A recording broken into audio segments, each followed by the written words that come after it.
Orgasmic enlightenment, where the sexual and spiritual come together.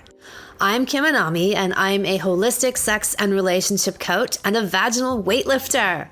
In this show, we explore all things intimate. I believe that our sexual energy is life force, creative energy, and we can use it to shape our worlds, strengthen our relationships, and self-actualize.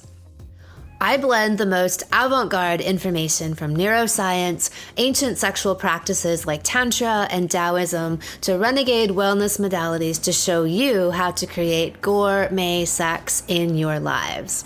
Come one, come all. How to know if they are the one. First off, I believe we meet several ones in our lifetimes. I don't believe in the idea that we only have one twin flame who is the mirror reflection of us. I think we have several. People speak to different parts of our being. They wake up and evoke different qualities in us. Here is what I believe they all have in common. Number one, you know them and they know you. Call it past lives or soul recognition, but there's something both wildly attractive and incredibly familiar about them. It feels as though you aren't just meeting them for the first time, but meeting again. I have felt it as a deep, ancient stirring within me. There's an ease, like a deep exhale, even while having intense chemistry, which I'll get to in a moment. And within that knowing is already a huge love and appreciation. It's embedded in both of you. It's easy to fall into sync with each other because it's like you have been before. In the beautiful words of Emily Bronte from the So-So Wuthering Heights remake I just watched on an airplane, he is more myself than I am. Whatever our souls are made of, his and mine are the same. Out of all the wandering you've ever done through all of the universes, when you find them, something in you finally feels met, mirrored, seen. It may be for the first time in your entire life. That is how different it is. Then all those terms like soulmate, other half, twin soul make sense because they help to describe this deep, immediate, and instinctive knowing and understanding of the other. The second sign would be chemistry. I've spoken about this a number of times in recent episodes on how I believe chemistry is a green flag. The greenest flag, definitely not a red flag. The purpose of chemistry is to draw you in and show you that there is something here to learn. The problem is that most people have no idea how to do conscious relationships, and so they stumble and fumble and dump all of their unhealed trauma in a pile at each other's feet with no tools to deal with it at all. So this could be an amazing alchemical match. If you both dove in, rolled up your sleeves, and got into it, you could move mountains and self-actualize together.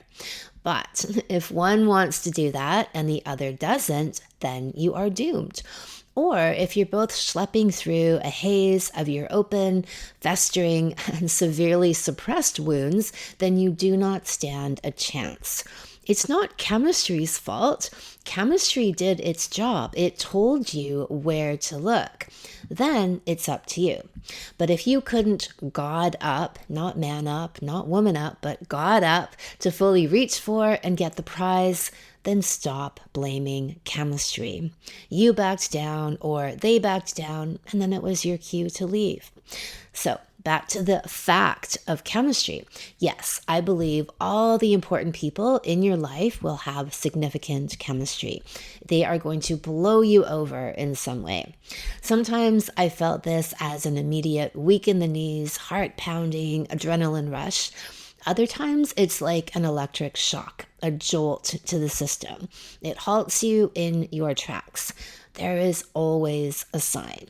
I have never created something out of nothing. There is always something to start with.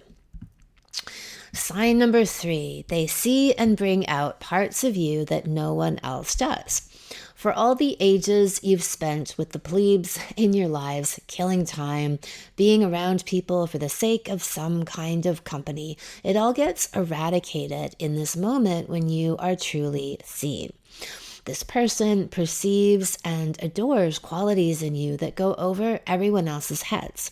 When someone palpates your deepest and most valued parts, the things that even you love and admire about yourself, you feel whole because, well, now you can occupy these places that you maybe hid or ignored.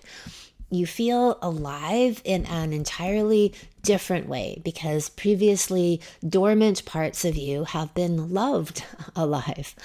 You can dance all over the place and throw up your familiar defenses that would normally keep people out and serve as a diversion. But this is child's play for your person. They see right through you and into you like no one ever has. Just that act alone is a form of divine penetration, of being seen. It's soul food because they see beneath your masks. And in their presence, your masks just fall away. Even if you think you're a fairly authentic person, you will reach a level deeper into a true self you barely knew you had. You feed each other. You sparkle together.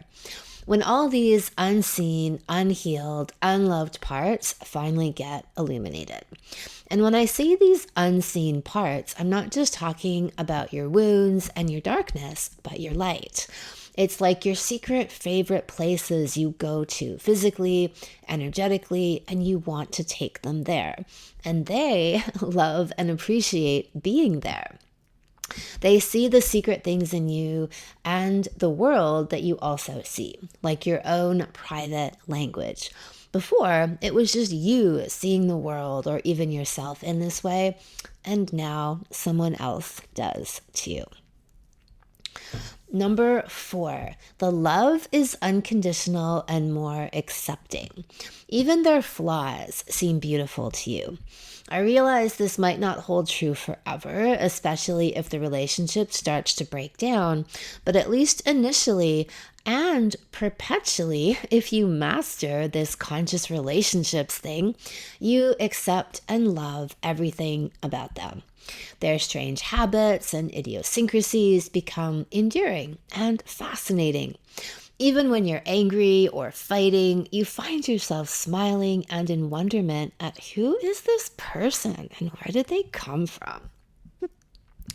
Number 6, you bend time and space when you have sex. So I don't know if this applies to non-Anami style sex because, I don't have that. But when you're together sexually with your person, time goes by in the blink of an eye. Hours and hours of melding, falling, blending, and truly coming together in every possible way. I emerge out of these encounters dazed, brilliant, oozing beauty, and nothing can fucking touch you. This is where the idea of the Anami 3-hour sex date came from. Once you start to have them, you never go back to short-lived sex. All that does is guarantee a short-lived relationship. The time stopping, the sense of sliding into another dimension with each other is beautifully described in one of my favorite poems in the universe. It's called You Have the Lovers by Leonard Cohen. And here is an excerpt from it. In bed, the lovers slowly and deliberately and silently perform the act of love. Their eyes are closed, as tightly as if heavy coins of flesh lay on them. Their lips are bruised with new and old bruises.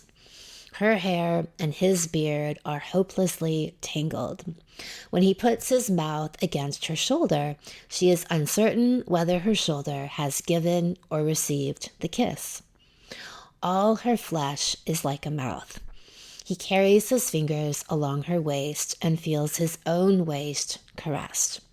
She holds him closer, and his own arms tighten around her. She kisses the hand beside her mouth. It is his hand or her hand. It hardly matters. There are so many kisses. You cross time and space and dimensions and universes, and then you build them together. Sign number 5 is feeling territorial. I am not normally a jealous person. I know what I have to offer, and I'm confident about that.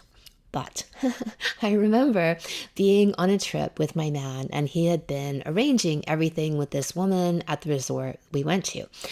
I had this feeling. It was rather unfamiliar when she told me how much she'd been speaking to him. And it took me a minute to figure it out. It was jealousy or territorialism or something like that. We ought to feel a degree of possessiveness and territorialism with our partners. Otherwise, do we even care? The feeling was unfamiliar to me because I realized there had been men I had been with where I cared, but maybe I didn't care that much to feel protective of what we had. If they had walked or I had walked, so be it. Whatevs. I'd get over it. But this was different. It was like a piece of my soul that belonged with me, and I felt very protective over it and what we had together. He's mine.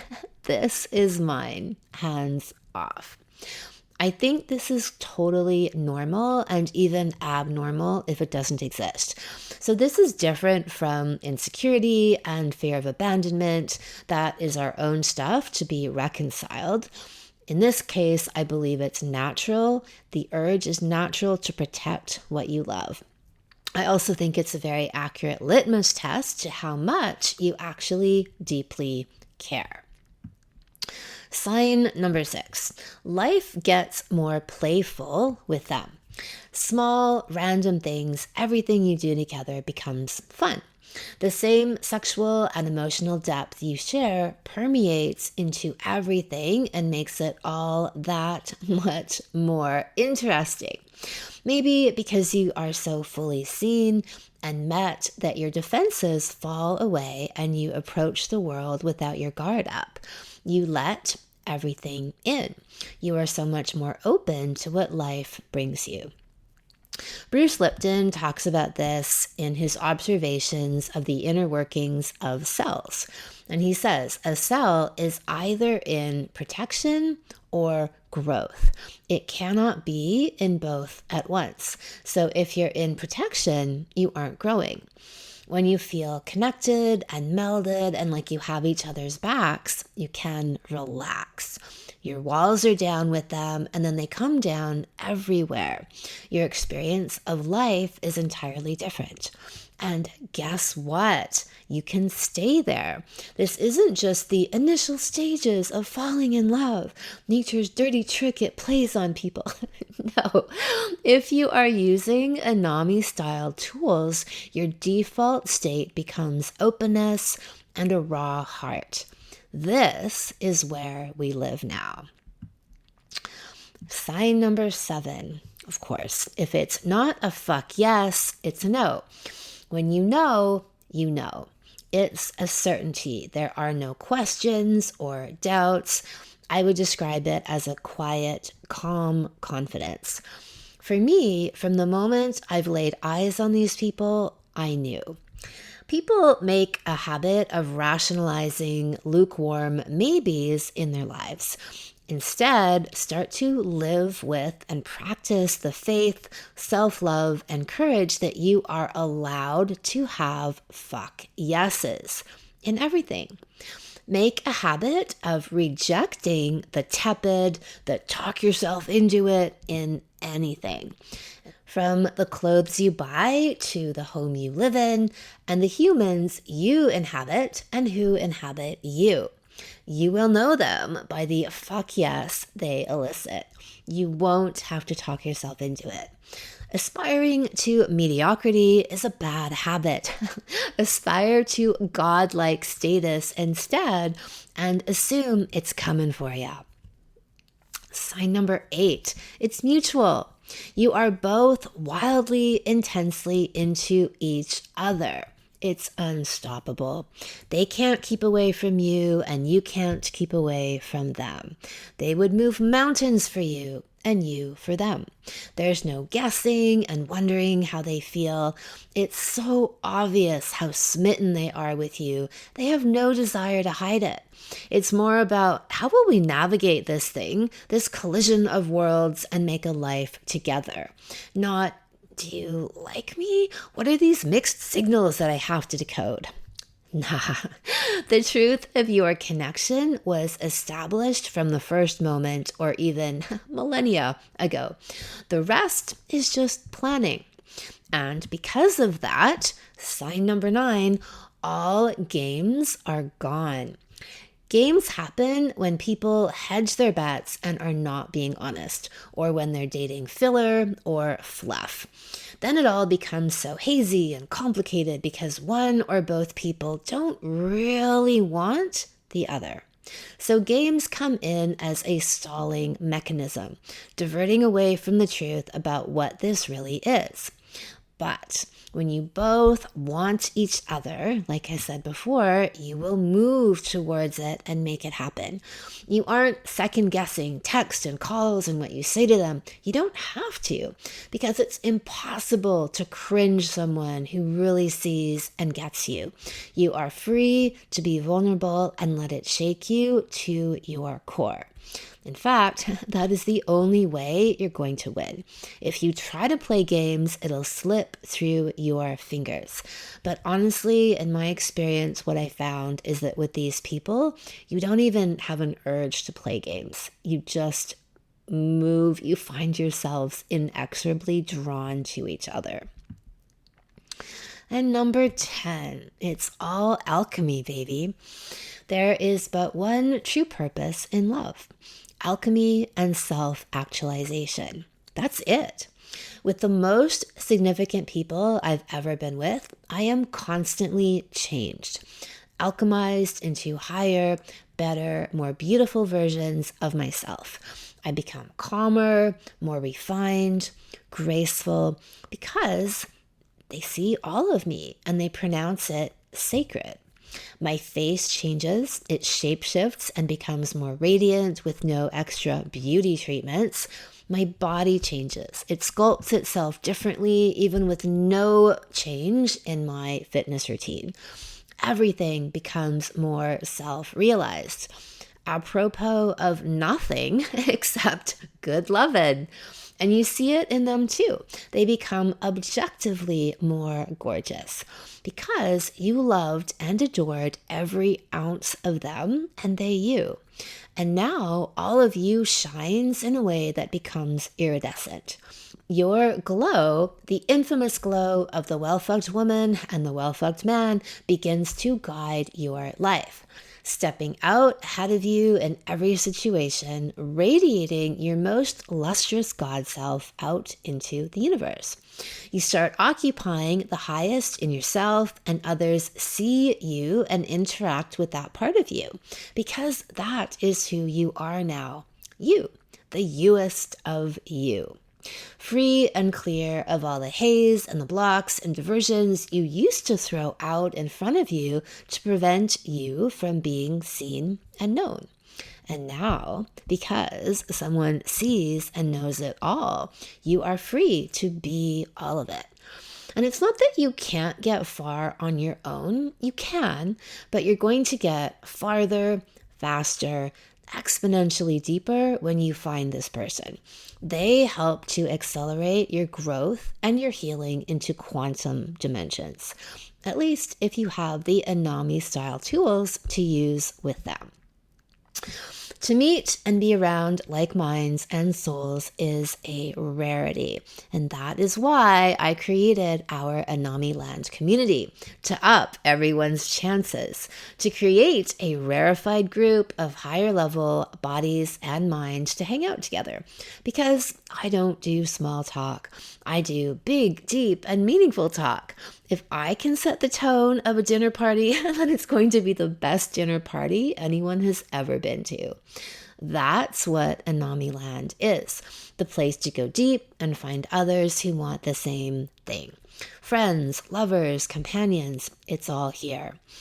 Anami Land, the community is now open. Come to kimanami.com/AnamiLand to check it out and enter if you dare.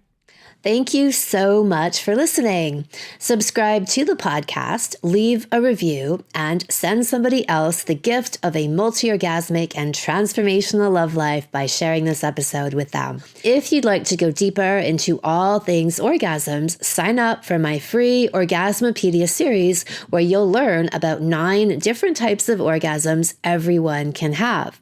Go to kimanami.com and you'll see the sign up there. Come one, come all.